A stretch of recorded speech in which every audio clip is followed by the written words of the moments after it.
پاکستان کے معاشی حالات پر کیا اثرات مرتب ہوں گے اس ایم او یو سائن ہونے کے اور جنگ بندی کے، لیکن اس سے پہلے یہ بتائے گا کہ جو پیٹرول کی قیمتوں میں کل کمی ہوئی ہے 67 پیٹرول اور 74 ڈیزل، مزید رینج گنجائش تھی؟ حکومت کے پاس مارجن تھا کہ کم کیا جا سکتا تھا عالمی تیل کی پرائسز کو، قیمتوں کو دیکھتے ہوئے؟ جی، عالمی قیمتیں جو ہیں تقریباً وہیں واپس چلی گئی ہیں جو کہ اس کانفلکٹ سے پہلے تھی، اور اس وقت جو ایوریج پرائس تھی ہماری پیٹرول کی جی وہ کوئی 273 روپے پر لیٹر تھی، تو اس سے کوئی 25-26 روپے حکومت نے ابھی اوپر رکھا ہے، اور اس کی ایک مین وجہ یہ ہے کہ اس کے اندر حکومت نے اپنا پیٹرولیم لیوی کا مارجن رکھا ہے کیونکہ وہ ان کی ٹیکس کلیکشن میں مدد دیتی ہے، جی لیکن یہ سبسٹینشیل ڈیکریز ہے۔ آئی ہوپ کہ اگلے ایک آدھ ماہ میں we should go back to where we were, اگر یہ حالات دوبارہ سے بگڑتے نہیں ہیں۔ اچھا، بلاول بھٹو زرداری صاحب کہہ رہے تھے کہ جب 2009-10 میں جب فلڈ آیا تھا تو ہم نے یہ لیوی انٹروڈیوس کرائی تھی اور وہ وقتی تھی لیکن اس کو کنٹینیو کیا گیا۔ اب وہ یہ بھی شکایت کر رہے تھے کہ لیوی کی مد میں جو پیسے جمع کیے اس میں ہمیں حصہ ہی نہیں دیا گیا۔ یہ شکایت ان کی جائز ہے اور یہ بات بھی ان کی ٹھیک ہے کہ اس وقت انٹروڈیوس کرائی تھی فار لمیٹڈ ٹائم؟ جی، لیوی ہمیشہ یا کوئی جیسے سپر ٹیکس لگایا گیا ہے، وہ جب حکومت کو ایمرجنسی میں کچھ چیزیں چاہیے ہوتی ہیں تو ہم اس طرح کا ٹیکس انٹروڈیوس کرتے ہیں، تو یہاں تک یہ بات درست ہے۔ جہاں تک ان کا یہ کہنا ہے کہ ہمیں حصہ نہیں دیا گیا، لیوی کبھی بھی فیڈرل گورنمنٹ سے صوبوں کو ایک ڈویزبل پول ہوتا ہے جس کے تھرو ڈیوائڈ ہوتا ہے، وہ ٹیکس ریونیو اور نان ٹیکس ریونیو پہ بیسڈ ہوتا ہے، لیوی اس میں فال نہیں کرتی، وہ فیڈریشن ہی کے اخراجات میں استعمال ہوتی ہے۔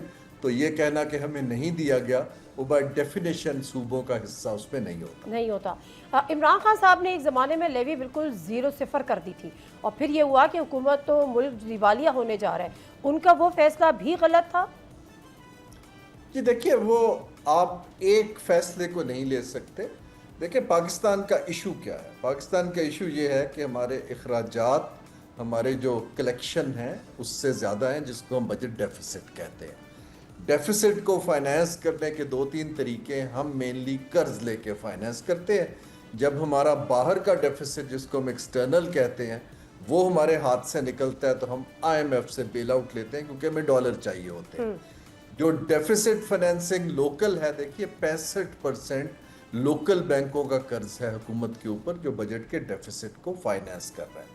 اب یہ جو پیسہ لگتا ہے نادیہ، آپ اس کو سمجھیے اس طرح کہ ایک ہاؤس ہولڈ ہے، اس کی انکم جو ہے کم ہے، اخراجات زیادہ ہیں، اور وہ نہ کوئی سکل نئی پیدا کر رہے ہیں، نہ زیادہ لوگ پیداواری اپنی صلاحیت بڑھا رہے ہیں، تو قرض کا سائیکل اتنا بڑھ گیا ہے کہ اب بجٹ کا تقریباً 50% پیسہ لوکل قرض کو پے آف کرنے میں لگ جاتا ہے۔ تو یہ پاکستان کو اب سٹرکچرلی اپنے فائنینسز کو بدلنا ہے، اخراجات کم کر کے، انویسٹمنٹ لا کے، لونز کو کم کر کے۔ اب اس کے لیے بڑی کمپریہنسو سیکریفائس اور اسٹریٹجی چاہیے جو ابھی کی پولیٹیکل جو ہماری ڈسپوزیشن اس کے اندر نہیں دکھ رہی۔ ٹھیک ہے، اب سر معاملہ یہ ہے کہ ایم او یو سائن ہو گیا، memorandum of understanding between Iran and U S.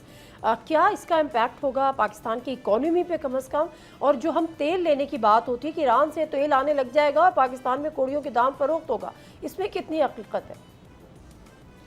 G, let's try and understand. جو اس کا پہلا امپیکٹ تو ایک اوور آل ریجنل پرسیپشن کا ہے کہ خطہ ہمارا جو ہے ویسٹ ایشیا اور پاکستان یہ امن کی طرف جا رہا ہے۔ دیکھیں نا، پوری دنیا کے انویسٹر اس کو ایک کانفلکٹ کی لینس سے دیکھ رہے تھے، تو یہ ایک جس کو ہم فیل گڈ فیکٹر کہتے ہیں وہ انڈیکیشن جاتی ہے۔ ٹھیک۔ دوسرا، ایران کی اکانومی جو ہے وہ پچھلے 8-10 برس میں بہت ڈکلائن کی ہے، انفلیشن بہت اوپر ہے، کرنسی کریش ہو چکی ہے، ابھی جنگ میں ان کا انفراسٹرکچر بہت ڈیمیج ہو چکا ہے۔ اب حالانکہ دنیا کا 10% آئل ایران پروڈیوس کرتا ہے، 15% گیس ایران پروڈیوس کرتا ہے، سینکشنز کی وجہ سے وہ اصل قیمت پہ بیچ بھی نہیں پا رہے۔ اب جو ایم او یو سائن ہوا ہے اس میں ہمیں یہ دیکھنا ہے کہ گریجولی سینکشنز کیسے ہٹتی ہیں، کیا وہاں پر ان کے ایسٹس جو باہر فریز کیے ہوئے ہیں اس میں سے کوئی پیسہ ایران میں آتا ہے،